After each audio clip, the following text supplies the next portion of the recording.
야고보서의 주제를 한마디로 말한다면 열매로 그 나무를 알 수 있다라고 우리가 요약해 볼 수 있겠습니다. 이것은 너무나도 당연한 말로서 만약에 자신이 사과나무라고 주장한다면 사과 열매를 맺어야 하고, 포도나무라고 주장하려면 포도나무 열매를 맺어야 하는 것이 마땅합니다. 야고보서는 철저하게 이런 점에서 언행의 관점에서 그리스도인됨에 대해 강조할 뿐만 아니라 동시에 참된 그리스도인이라면 이 세상을 마땅히 어떻게 살아야 되는지 그들의 삶에 대하여 강조점을 두고 있습니다. 따라서 야고보서는 절대로 행위 구원론을 강조하는 서신이 아닙니다. 오히려 야고보서는 오직 은혜로 구원받은 성도들이 어떠한 삶을 살아야 되며 어떤 특징을 나타내야 되느냐라는 하나님의 말씀을 다루고 있다는 점에서 야고보서 역시 로마서나 갈라디아서와 같은 바울 서신들과 동일한 말씀을 전하고 있음을 우리는 생각해 볼 필요가 있습니다. 그러므로 성경 전체 문맥에서 야고보서를 해석하고 적용할 필요가 있습니다. 우리가 오늘 살펴볼 이 야고보서의 본문은 이 야고보서를 받아보는 초대교회 안에 일어나고 있었던 구체적인 어떤 문제에 대해서 다루고 있습니다. 이 부분에 대해서 야고보 사도는 정말 의아하게 생각했던 것이 분명합니다. 아니, 어떻게 하나님의 나라를 대변한다고 주장하는 교회가, 그것도 성도들이 이런 이상한 짓들을 행하고 있는가라는 생각을 가지고 야고보 사도는 성령의 감동하심으로 구체적으로 그 받아보고 있는 교회와 성도들을 아주 강하게 질책하고 있습니다. 여러분, 그렇다면 초대교회 안에서 자행되고 있었던 반기독교적인 행태가 무엇이었는가? 우리가 생각할 때 사람을 외모로 바라보고 외모에 따라 사람을 차별하여 대하며 사람을 구분짓고 있었던 악행과 하나님께서 절대로 하지 말라고 했던 그 죄에 대해서 초대교회 안에 이런 부분들이 만연해 있는 것에 대하여 아주 강하게 그렇게 하지 말고 중단하라라고 명령하고 있습니다. 이런 점에서 우리가 오늘 살펴볼 첫 번째 주제는 이웃을 차별하여 대하지 말라라고 명령하는 내용이 1절에서 4절에 나오고 있습니다. 1절에 보시면 내 형제들아, 영광의 주 곧 우리 주 예수 그리스도에 대한 믿음을 너희가 가졌으니 사람을 차별하여 대하지 말라. 여러분, 여기서 내 형제들아라고 부르는 것은 이들이 성도들을 말합니다. 그러니까 이미 구원받은 성도들에게, 그러니까 교회에 대해서 이 말씀을 해주고 있는 것입니다. 그러니까 이들은 예수 믿지 않는 불신자들이 아닙니다. 예수를 믿고 하나님 나라 백성이 되었고, 그래서 하나님의 법에 따라 그런 세계관을 따라 살겠다고 세례받은 자들, 그리고 그렇게 다짐한 자들이 바로 이 오늘의 본문에서 이상한 일들을 행하고 있는 사람들이었습니다. 여러분, 영광의 주, 곧 우리 주 예수 그리스도에 대한 믿음을 가지고 있다. 이 말도 세상과 구별된 하나님 나라 백성들이다라는 의미입니다. 그렇다면 이들은 마땅히 이 세상의 방식에 따라 살아서는 안 됩니다. 하나님 나라 백성답게 그 나라의 원칙과 원리와 세계관대로 그 나라에 맞는 성경의 말씀대로 이들은 살아야 하는 것이 마땅했습니다. 그럼에도 불구하고 초대교회 안에는 사람을 외모로 평가하면서 부자처럼 보이는 자들이 교회 안으로 들어오면 아첨하는 자세로 특별하게 대우를 해주고, 가난하게 보이는 자들이 교회에 들어오면 아무렇게나 종처럼 대하면서 뭐 여기 앉든 저기 앉든 그냥 알아서 하세요라는 식으로 대하고 있었는데, 이 문제에 대해서 아주 강하게 비판하고 있습니다.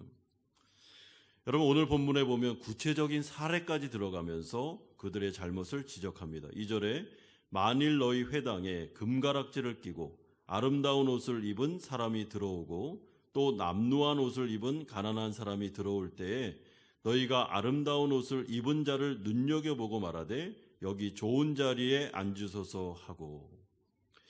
여러분, 여기서 눈여겨보다라는 말은 특별히 주의를 가지고 호감을 가지고 아첨하고 싶은 마음으로 바라보는 것을 말합니다. 그리고 좋은 자리다라는 것은 부자나 높은 지위를 가진 자들이 들어왔을 때 그 자리에 딱 앉으면 티가 나는, 그러니까 어깨가 막 으쓱거릴 수 있을 정도로 특별한 자리, 특등석을 의미하는 것입니다. 그러니까 그들의 신분에 걸맞게 교회 안에 특별히 이들이 어떤 부각이 되면서 저 사람들 지위가 높은 사람이고 저 사람들은 참 사회적으로 영향력 있는 사람이야. 그래서 저기에 앉나봐 라고 말할 정도로 교회 안에 특별한 특등석이 있었습니다. 그러니까 가난한 자들이나 평범한 자들과는 확연히 구별되는 그런 대우를 이들이 받고 있었습니다. 여러분, 그렇다면 야고보서를 받아보고 있는 초대교회와 성도들은 왜 부자들이나 높은 지위를 가진 자들이 교회 내에 들어왔을 때 이런 식으로 아첨하고 아부하면서 대우했을까?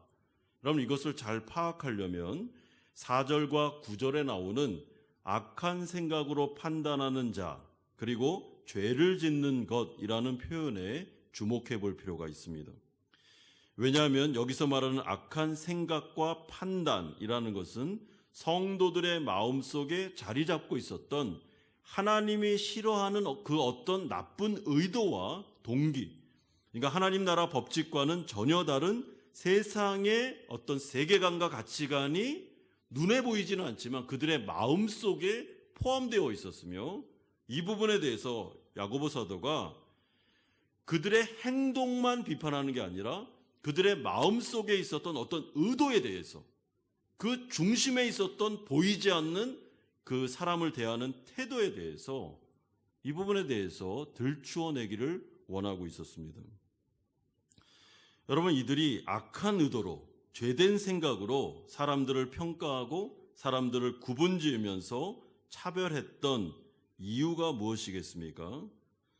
여러분, 정확하게 말하면 초대교회 성도들의 마음속에 여전히 남아있었던 자기중심성과 교만, 이 부분이 행동으로 나온 것에 불과하고, 이 부분이 성화되지 않았기 때문에 세상 사람들하고 똑같이 교회가 이런 식으로 사람 구분지으면서 부자들에게는 잘해주고 가난한 사람들에게는 막대하는 이런 일들을 행하고 있었던 것입니다.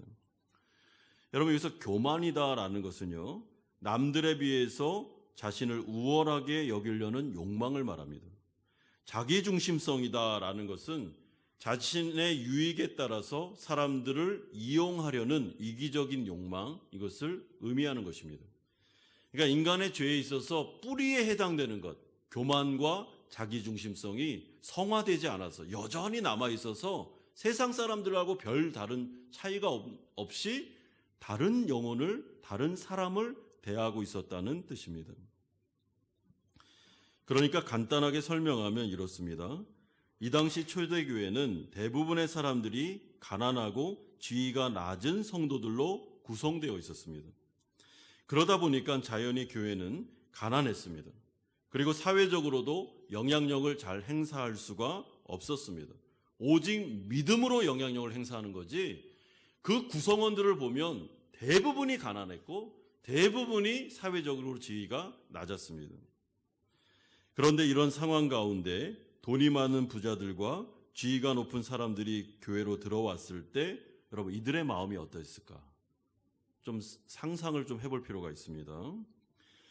여러분, 대부분이 가난하고 대부분이 지위가 낮고, 그래서 사회적으로 볼 때 막 업신여김을 당하고 모욕을 당했던 공동체. 그런데 저기에 보니까 굉장히 지위가 높은 사람이 글쎄 우리 교회를 찾아온 것입니다. 그리고 보니까 화려한 옷을 입고 딱 봐도 돈이 많아 보이는 재상가가 찾아온 것입니다. 그랬을 때 이런 생각이 안 들었겠습니까? 야, 저런 사람들이 우리 교회에 등록하면 얼마나 좋을까? 우리 교회도 덩달아 위상이 높아질 뿐만 아니라 어려운 일을 만났을 때 법적으로, 사회적으로 도움을 받을 수 있지 않을까? 또한 재정적으로도 헌금을 많이 낼 테니까 얼마나 좋을까라는 생각을 했을 것이 분명합니다. 여러분, 여기서 이 말하는 그 성도들, 너희가 성도들인데 이렇게 하느냐라고 말할 때는 교회 지도자들도 다 포함됩니다. 지도자로부터 거기에 있는 교인들이 하나같이 그 영향력 있는 사람들을 보면서 야, 이 사람들 들어오면 좋겠다.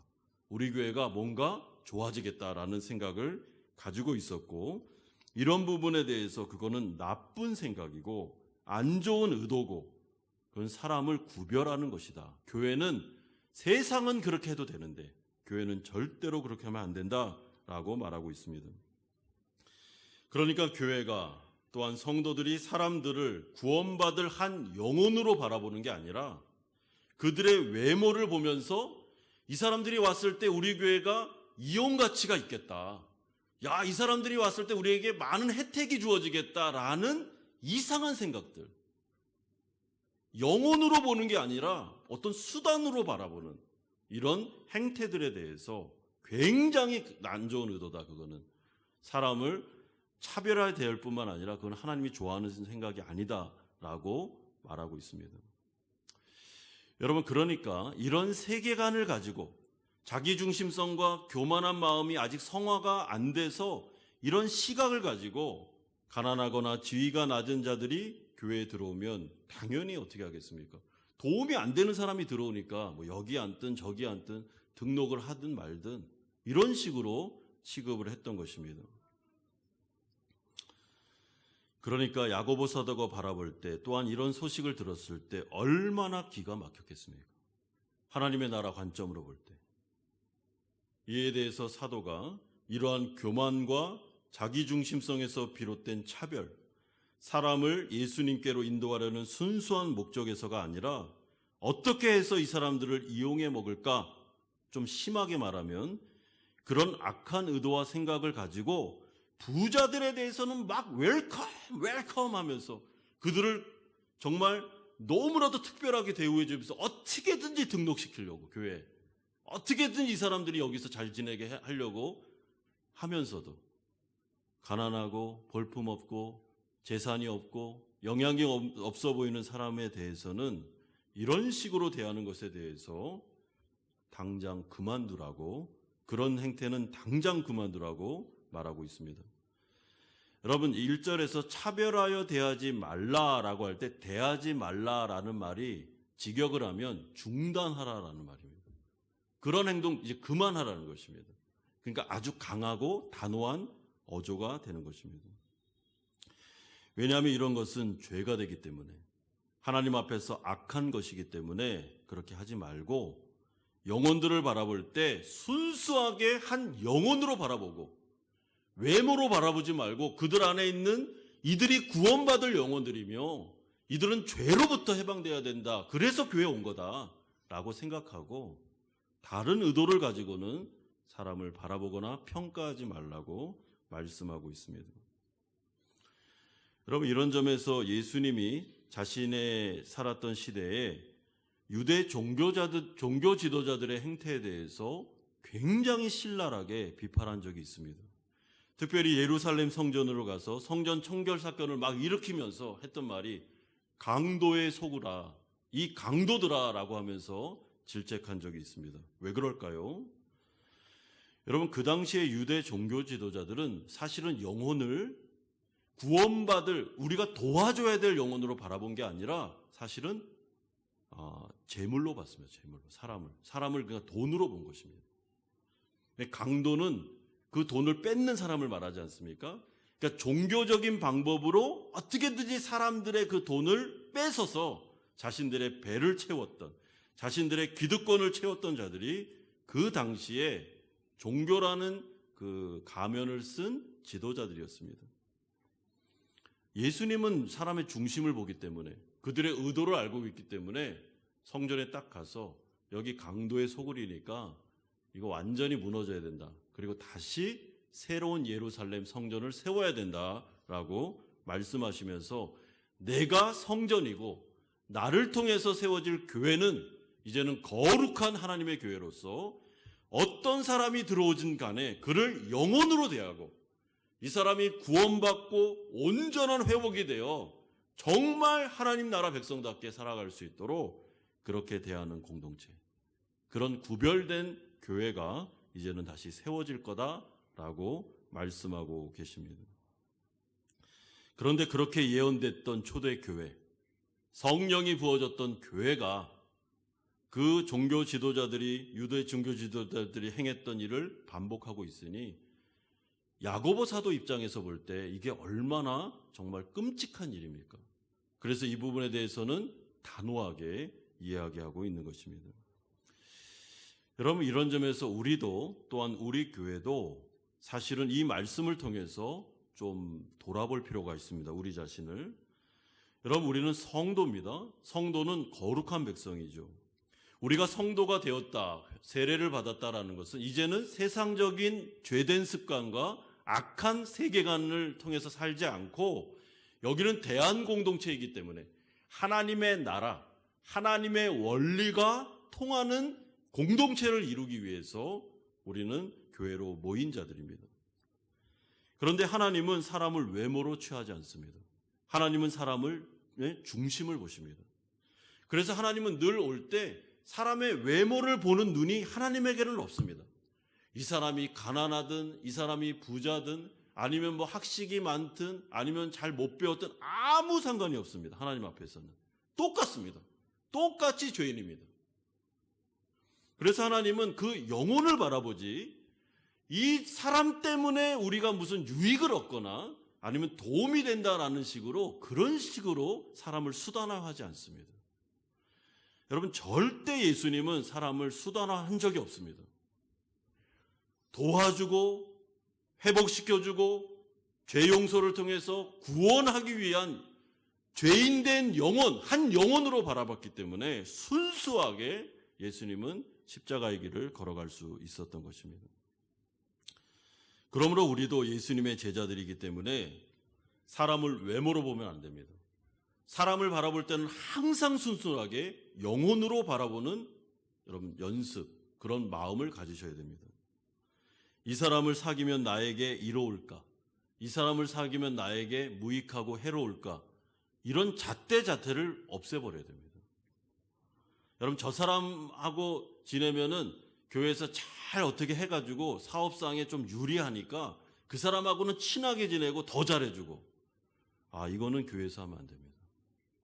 그거는 세상에서 하는 거지 교회에서 하는 일이 아닙니다.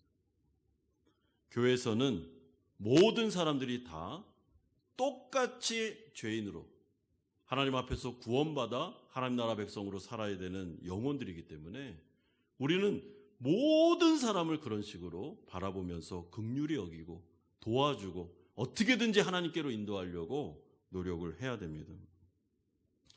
이런 식으로 구분짓고 차별하여 대하면 부자들도 죽이고 가난한 사람들도 죽이는 꼴이 됩니다. 왜 그럴까요? 여러분, 부자들을 특별 대우해 보십시오. 그럼 와가지고 의기양양해서 자신들이 죄인이라는 걸 잘 모릅니다. 겸손해질 수가 없습니다. 교회가 교만을 조장하는 것입니다. 안 그래도 교만한데 와서 더 교만하게 만드는 것이죠. 그러니까 회개할 기회를 놓치는 것입니다. 가난한 사람들은 어떻습니까? 교회까지 왔는데 차별 대우당하고 교회까지 왔는데도 이런 식으로 대하는 모습을 보면서 상처받아서 교회를 안 오게 될 것입니다. 그러니까 이거 이중적으로 잘못하고 하나님 앞에서 정말 영혼들을 죽이는 행태이기 때문에 이러니 하지 말라라고 말씀합니다. 그러면서 두 번째로 이웃을 차별하여 대하지 말아야 되는 이유에 대해서 5절에서 11절까지의 말씀합니다. 여러분, 첫 번째 이유가 나오는데 그것은 제가 아까 말씀드린 대로 하나님이 사람을 외모로 취하지 않기 때문에 그렇습니다. 5절에 보십시오. 내 사랑하는 형제들아 들을지어다. 하나님이 세상에서 가난한 자를 택하사 믿음에 부유하게 하시고 또 자기를 사랑하는 자들에게 약속하신 나라를 상속으로 받게 하지 아니하셨느냐. 여러분, 여기서 들을지어다라는 것은 부정과거 명령형입니다. 그러니까 잘 귀담아 들으라라는 강조형입니다. 내가 지금부터 말하는 것은 진짜 귀담아 들어야 됩니다. 잘 들어야 된다라는 뜻이 포함되어 있습니다. 어떤 내용을 말입니까? 하나님이 어떤 분이신지에 대해서 잘 귀담아 들으라는 뜻입니다. 여러분, 하나님은 세상에서 가난한 자들을 선택해서 하나님의 나라를 상속받도록 하기 위해 믿음에 있어서는 부요하게 하시는 분이다라고 야고보 사도가 하나님이 어떤 분이신지를 알려주고 있습니다. 여러분, 여기서 가난한 자라는 것은 정확하게 말하면 마음이 가난한 자, 그래서 예수님을 사랑하게 된 자들을 뜻합니다. 이런 점에서 사회적으로 진짜 돈이 없어서 궁핍하거나 멸시와 천대를 받는 자들이 영적으로는 더 유익할 수 있다라는 것을 전제로 깔면서 말씀해주고 있습니다. 그럼 물론 부자들 가운데서도 마음이 가난한 사람들이 있고 예수님을 사랑하는 사람들이 있습니다. 예, 그들은 마음이 가난한 사람들이 맞습니다. 그런데 우리가 실제로 상황적으로 바라볼 때, 실상을 볼 때 사실은 고난과 환난과 또한 이 세상 가운데 가난과 철시와 그런 모욕을 당하는 자들 중에 마음이 가난한 사람들이 훨씬 많으며, 이런 점에서 가난이라는 문제는 사실은 영적으로 보면 유익할 수 있다.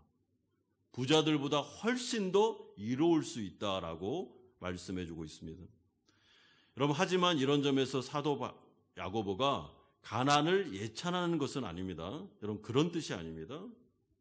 이것은 가난한 자가 훨씬 더 마음이 가난해지고 유리할 수 있기 때문에, 그리고 하나님은 그런 자들에게 믿음을 주셔서 하나님의 나라를 상속시켜 주시는 분이시기 때문에 교회도 어떻게 해요? 어떻게든지 사람들이 들어왔을 때 마음이 가난해져서 자신들이 죄인임을 깨달아 하나님을 의지하고 예수님을 찾을 수 있도록 해야 되는 것이고, 하나님은 그것을 원하는 것이기 때문에 절대로 부자들에 대해서 특별 대우해주면 안 된다. 그 사람들 죽이는 거다라고 알려주고 있습니다. 여러분, 두 번째 이유가 나오는데, 그것은 교회가 부자들을 특별 대우할 필요가 없는 이유, 그러니까 성도들의 악한 기대, 잘못된 꿈에 대해서, 잘못된 기대에 대해서 그렇게 하면 안 된다. 그거는 잘못된 생각이다라는 것을 알려주고 있습니다. 예를 들어서 이렇습니다. 아까 말씀드린 대로 부자들이나 지위가 높은 사람들이 교회에 등록하면 재정적으로나 여러 면에서 많은 도움이 될 거고, 그리고 교회가 유익을 얻을 거다라는 잘못된 기대, 이 부분에 대해서 꿈 깨라. 그거는 그렇게 될 수 있는 게 아니다라는 것을 알려주고 있습니다. 여러분, 6절에 보십시오. 너희는 도리어 가난한 자를 업신여겼도다. 부자는 너희를 억압하며 법정으로 끌고 가지 아니하느냐. 그들은 너희에게 대하여 일컫는 바 그 아름다운 이름을 비방하지 아니하느냐. 여러분, 이것은 부자의 일반적인 속성을 우리에게 알려주는 것입니다.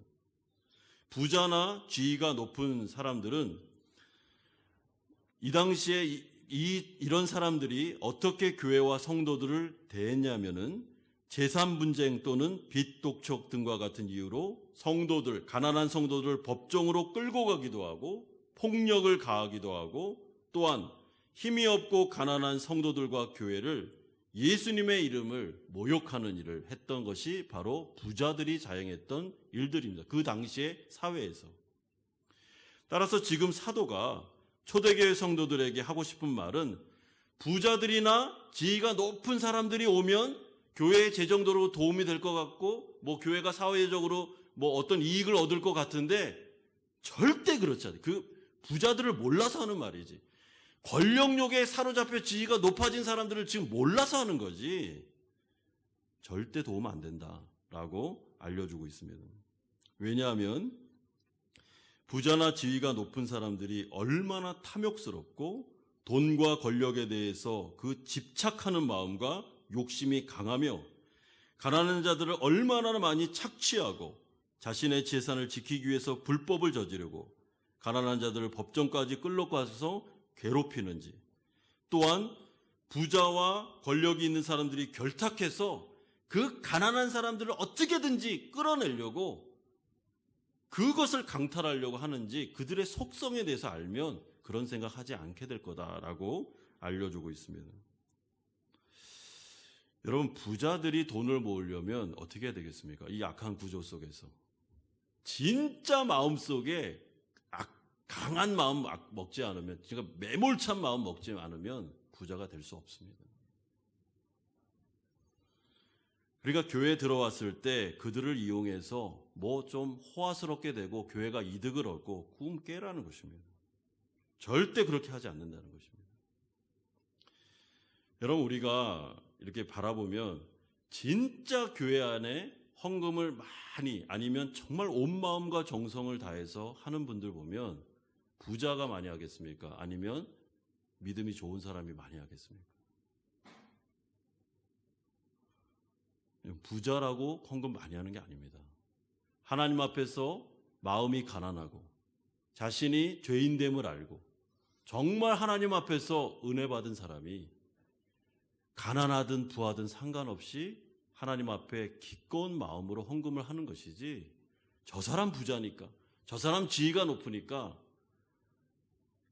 그렇게 헌금 많이 하고 도움이 될 거야 라는 생각은 아예 기대하지 말고, 교회나 성도는 그런 마음 갖지 말고 순수하게 그냥 죄인된 영혼, 한 영혼이 왔구나, 정말 이 사람이 구원받아야 되는 영혼이구나 라는 마음을 가지고 대해야 된다라고 말씀해 주고 있습니다. 그런데 예수님은 이 부분에 있어서 사실은 더 강도 높은 이야기를 한 적이 있습니다. 여러분, 부자가 천국에 들어가는 것은 낙타가 바늘기에 들어가는 것보다 어렵다라고 말하면서, 정말 부자나 지위가 높은 사람이 교회에 왔을 때는 그런 마음 먹지 말고 배나 기도를 해줘야 된다. 이 사람들이 진짜 구원받을 수 있도록 교회는 그 영적인 부분에서 노력을 많이 해야 될 거다. 왜냐하면 천국 가기가 그렇게 쉬운 게 아니다라고 알려주고 있습니다. 그러면서 세 번째 이유를 얘기하는데, 사람을 외모로 차별하여 대하는 것이 성경에 기록된 하나님의 뜻과 정면으로 배치되는 것임을 8절에서 9절에 말씀하고 있습니다. 너희가 만일 성경에 기록된 대로 내 이웃을 사랑하기를 네 몸과 같이 하라 하신 최고의 법을 지키면 잘하는 것이오니와, 만일 너희가 사람을 차별하여 대하면 죄를 짓는 것이니 율법이 너희를 범법자로 정죄하리라. 여러분, 내 이웃을 내 몸처럼 사랑하는 것이 성경에 기록된 최고의 법이다라는 말은 이 명령이 하나님의 그 율법 중에서 최고의 위치에 있다라는 말이 아니고 성경 전체를 요약하는 거다라는 말을 포함하는 것입니다. 그러니까 여러분, 성경을 요약하면 하나님 사랑, 이웃 사랑으로 요약할 수 있습니다. 살인하지 마라, 간음하지 마라, 도둑질하지 마라, 욕하지 마라, 비판하지 마라, 시기 질투하지 마라. 이 모든 율법은 내 이웃을 네 몸처럼 사랑하라라는 그 말씀으로 요약될 수 있다는 것입니다. 그러니까 차별하여 사람을 대하면 그것은 이웃사랑이라는 하나님의 명령을 어기는 것이기 때문에 그건 죄가 된다라고 말씀해 주고 있습니다. 그러므로 결국 기독교는 하나님 사랑, 이웃 사랑, 이것을 실천하는 것, 성도답게 살아가는 것은 바로 이것임을 우리에게 알려주고 있습니다. 여러분, 그렇기 때문에 사람을 외모로 차별하여 대하는 것은 10절에서 11절과 같이 간음죄와 살인죄와 동일한, 하나님께서 굉장히 싫어하는, 혐오하는 죄다라는 것을 말씀해 주고 있습니다. 그러니까 지금 야고보서를 받아보는 그 초대교회 성도들은 이걸 몰랐습니다. 이거를. 아니, 내가 좀 차별할 수 있지. 아니, 그리고 내가 뭐 좀 나쁜 의도로 한 건가? 아니, 뭐 교회 도움도 되고, 그러니까 내가 이런 식으로 해서 등록시키면 너무 좋은 거고, 그러니까 이런 식으로 해도 되는 거 아니야? 라는 식으로 굉장히 사소한 문제인 것처럼 사람을 외모로 차별하는 것에 대해서 그렇게 중하게 여기질 않았습니다. 근데 지금 야고보 사도가 막 이 부분에 대해서 성경적으로 설명을 해주면서 하는 말이 뭐냐면, 이거는 간음죄하고 살인죄하고 똑같이, 이거는 이웃을 네 몸처럼 사랑하라는 하나님의 말씀을 어기는 것이기 때문에 절대로 이렇게 하면 안 된다라고 알려주고 있습니다.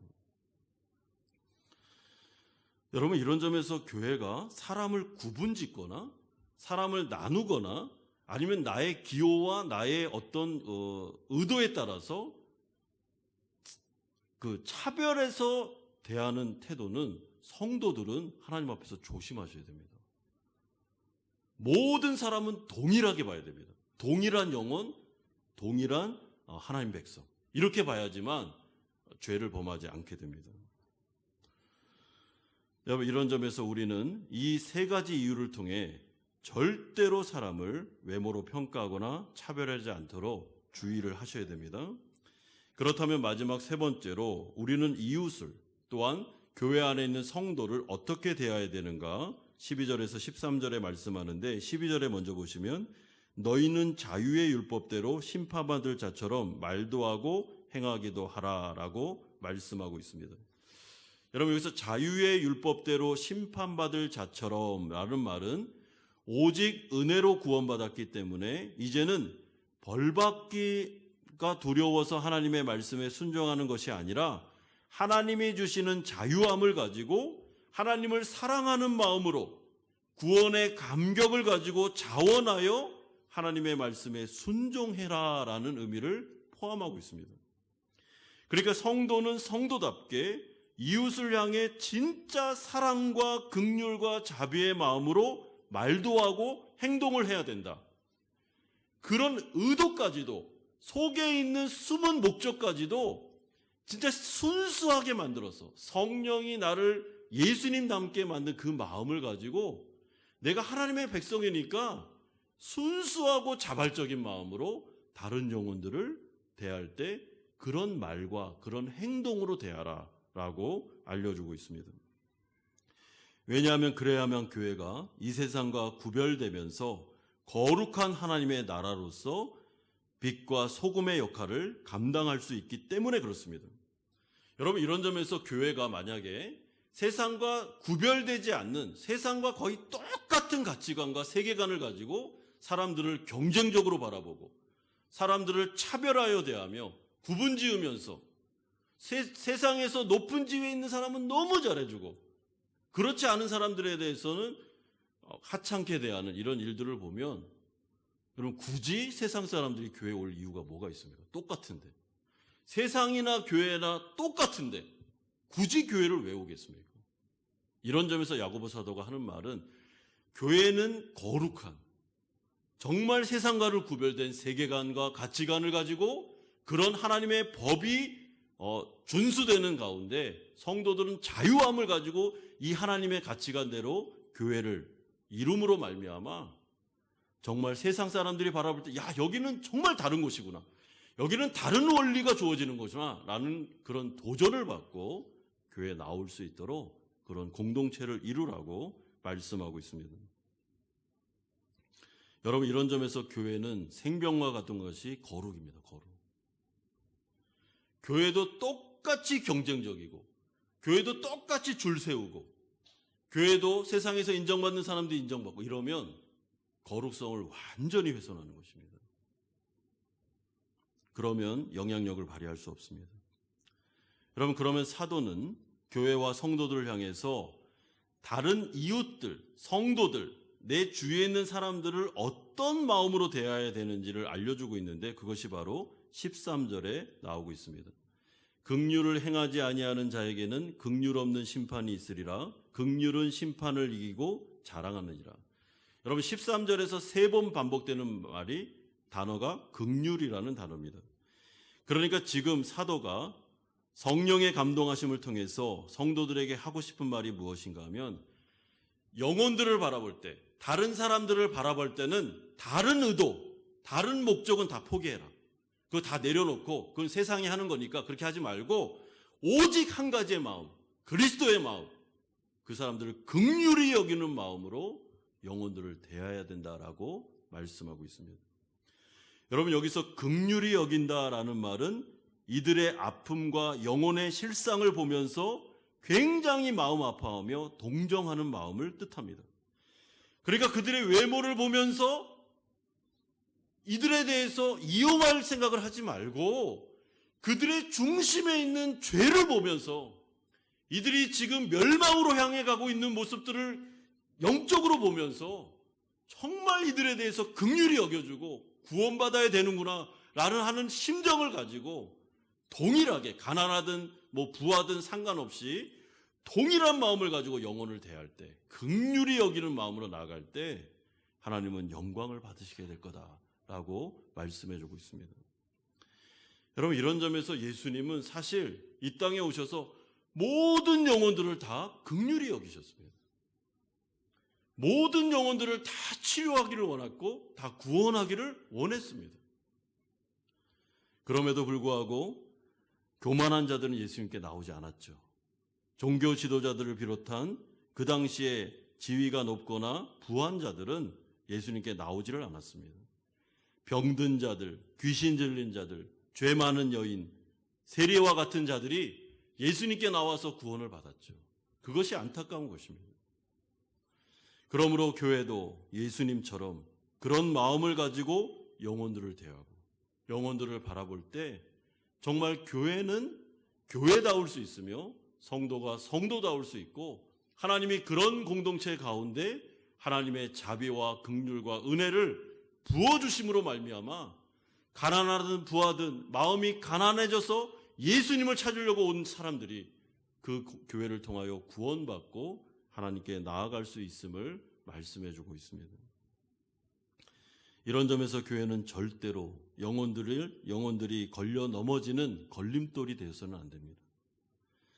부한 사람이나 가난한 사람이나 지위가 높든 지위가 낮든 상관없이 다 동일한 사랑받을 영혼들로 바라봐야 됩니다. 그리고 그들을 위해 기도해 줘야 됩니다. 어떻게든지 이들이 하나님 앞에서 죄 용서받고 구원받을 수 있도록 교회는 그들에게 차별 없이 복음을 증거하고 또한 그들에게 예수 그리스도를 증거해 줌으로 말미암아 다 구원받아 하나님 앞에 영광 돌릴 수 있도록 그렇게 할 수 있도록 교회는 걸림돌이 되지 말고 오히려 예수님께로 인도하는 그런 통로가 되어야 됨을 우리에게 말씀해 주고 있습니다. 여러분, 이런 점에서 우리의 세계관이 바뀌어야 됩니다. 다른 사람을 대하는 태도 속에서 내 중심성과 교만이 바뀌어야 됩니다. 여러분, 뿌리 깊이 박혀 있는 세계관, 세상의 세계관이 사라져야 됩니다. 하나님의 세계관으로 우리가 변화되어야 됩니다. 그런데 내가 변화되고 있구나라는 것을 이렇게 측정할 수 있는 바로메터가 있는데 다른 사람을 대하는 모습을 보면 다 알 수 있습니다. 여러분, 어떤 교회를 가면 처음부터 끝까지 외모, 그 중심을 바라보는 게 아니라 처음부터 끝까지 사람들을 줄 세우고 경쟁시키고 이런 모습을 보는데 그거는 세상과 다를 게 없는 것이죠. 우리 교회 안에 모여있는 이 영혼들이 얼마나 귀하냐. 한 영혼 한 영혼을 불러서 이 자리에 앉게 하신 그 하나님이 얼마나 귀한 분인가라는 것을 생각하면서 한 영혼을 소중하게 여길 수 있는 교회가 진정으로 하나님 앞에 귀한 교회고 하나님께서는 그들을 사용하여 역사를 이루시게 될 거다라고 말씀해 주고 있습니다.